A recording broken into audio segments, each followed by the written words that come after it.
Baba Mwigulu, wewe ni mwanachama wa Chama cha Mapinduzi. Ndio.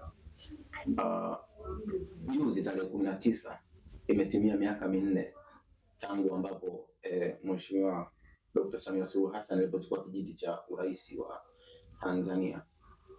Ni miaka 4 tangia kipokea tarehe 19 mwezi Machi 2021 mpaka sasa 2025.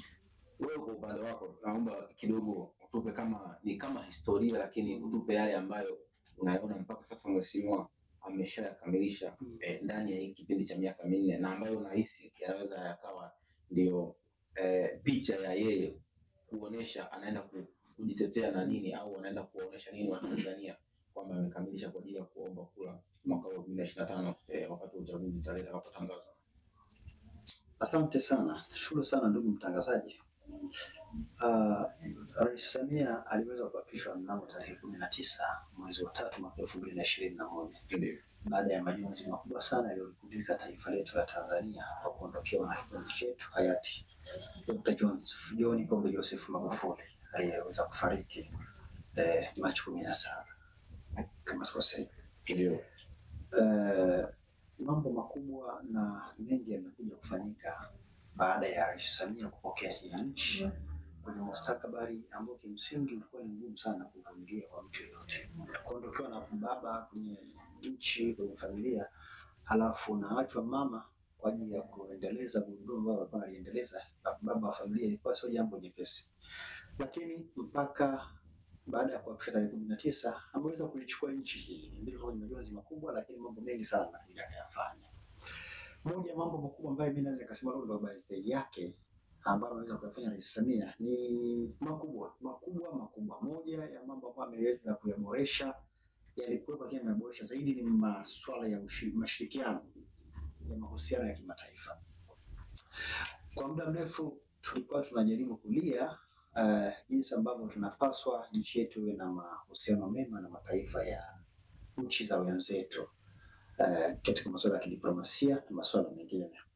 Kwa hiyo Rais Samia ameingia madarakani, Tanzania tumeweza kunufaika na mikopo yenye riba nafuu kutoka mashirika makubwa sana ya kifedha kwa maana ya World Bank, Benki ya Maendeleo ya Afrika pamoja na Shirika la Fedha Duniani.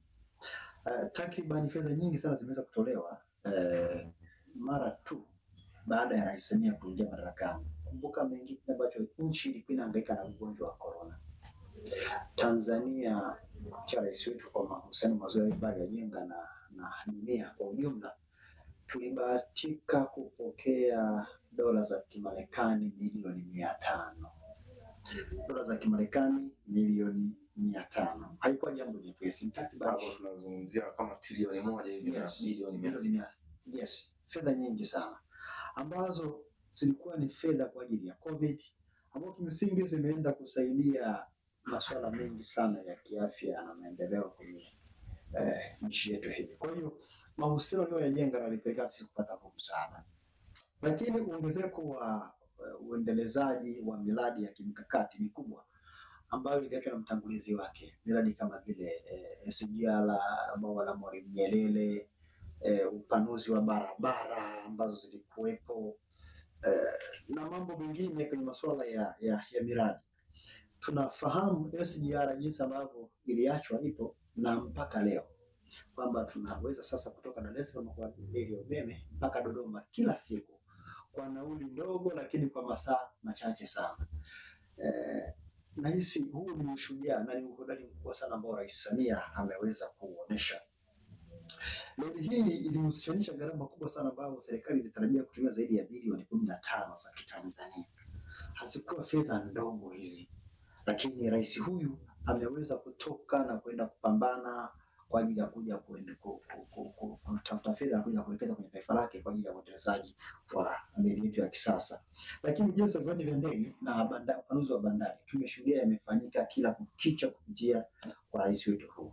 Lakini pia jambo lingine ni mapambano dhidi ya ugonjwa wa COVID. Nchi nyingi Afrika zimehangaika sana kuweza kuondokana na taharuki ambayo ilizua changamoto kubwa. Watu wamekufa njaa kwa sababu ya COVID. Watu wamepitia mambo magumu kwa sababu ya COVID. Lockdown zilikuwa ni nyingi. mama huyu akaingia kupambana kuhakikisha kwamba COVID sasa inakuwa basi taifa letu. Mpaka tunapozungumza sasa, tunaona jinsi ambavyo nchi sasa imetulia, imeweza kubadilika, inaenda vizuri katika mustakabali wa masuala ya kiafya. Lakini mabadiliko katika sekta ya kilimo, mama amekuja na mambo mengi sana kwenye sera ya kilimo toka mwaka 2021 alipochukua nchi mpaka 2025. Mama Samia ameweza kuleta fedha za mikopo kwa wakulima ambao tunashuhudia kila kukicha. Takriban hela za Tanzania trilioni 1.5 zimeweza kumwagwa kwenye taifa letu. Sio jambo jepesi. Zinatoka wapi zile fedha? Ni fedha za walipa kodi, lakini ni fedha za kwa ajili ya tulizozipata kutoka kwenye mataifa mengine kwa sababu ya mahusiano ambayo yameboreshwa rais wetu huyu. Kwa hiyo tumeona jinsi ambavyo ameanzisha miradi ya umwagiliaji, tumeona DBT, Building Better Tomorrow, ambaye amekuja nayo kama sera ambayo imekuwa ni kichocheo kwa vijana wengi kwenda kufanya, na vijana wengi wamenufaika kwayo. Na hapa ni fedha nyingi sana ambazo ameweza kuwekeza. Zaidi ya dola za Kimarekani milioni 100 amezitupa mtaani kwa ajili ya programu hizo. Kwa hiyo tunaweza tukasema masuala ya kiuchumi, uchumi wa kidijitali ameweza kwa namna moja ama nyingine kusimamia. Taifa letu sasa limeendelea kuwa katika mustakabali bora sana kupitia mama huyu. Kwa hayo machache mbele nimeyasema, ameweza kuyafanya mwanamke. Mwanamke mwenyewe ni Daktari Samia Suluhu Hassan, aliyetoka kwenye ardhi ya Kizimkazi Zanzibar, mtoto wa mkulima kabisa, kafanikiwa kuyafanya. Kwa hiyo naweza nikasema amefanikiwa kwa asilimia kubwa sana sana, na hata atakapokuwa anaenda sasa kwenye uchaguzi huu, mambo makubwa anajua aliyoyafanya ndio ataleta matokeo yake mazuri ambayo natarajia. Umezungumza hapo mengi ambayo yanamhusu Mheshimiwa Dr. Samia Suluhu Hassan. Lakini katika ambayo umezungumza kuna point moja umetaja ya mahusiano. Umetaja kwamba Mheshimiwa amefanikiwa kuweka mahusiano mazuri kati yake pamoja na nchi za jirani na nchi za magharibi.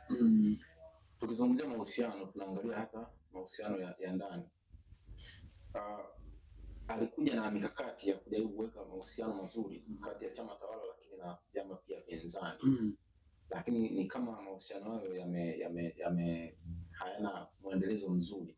Alikuja na fora akitaka vyama vya upinzani pamoja na chama tawala viwe na mahusiano mzuri. Naona pia aliweka maridhiano kati ya yeye na aliyekuwa mwenyekiti wa Chama cha Demokrasia na Maendeleo kwa wakati ule, Freeman Mbowe. Lakini baada ya uchaguzi wa Chadema, mwenyekiti aliyeingia Tundu Antipas Lissu ni kama ameyakataa yale mahusiano, kwamba haoni akifanya maridhiano na Mheshimiwa Rais.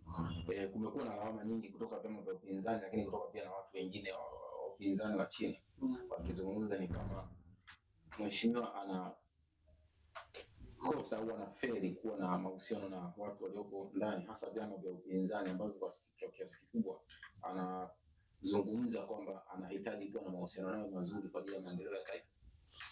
Asante sana ndugu mtangazaji. Kwanza tu neno kuja na mahusiano, kuja kukubali kuwa na kuleta sera na nini tunasema formation kwa maana ya 4R zile.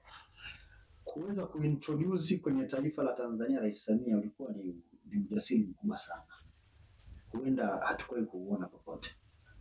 Kwamba sasa tunaenda kujenga upya, tunaenda kusikilizana, tunaenda kukaa kuzungumza, tunaenda kupitia upya baadhi ya taratibu, kanuni na mwongozo wa tunayotumia. Jambo hilo ni jambo kwanza la kumpongeza Mheshimiwa Rais Samia Suluhu Hassan, Rais wa Jamhuri ya Muungano wa Tanzania.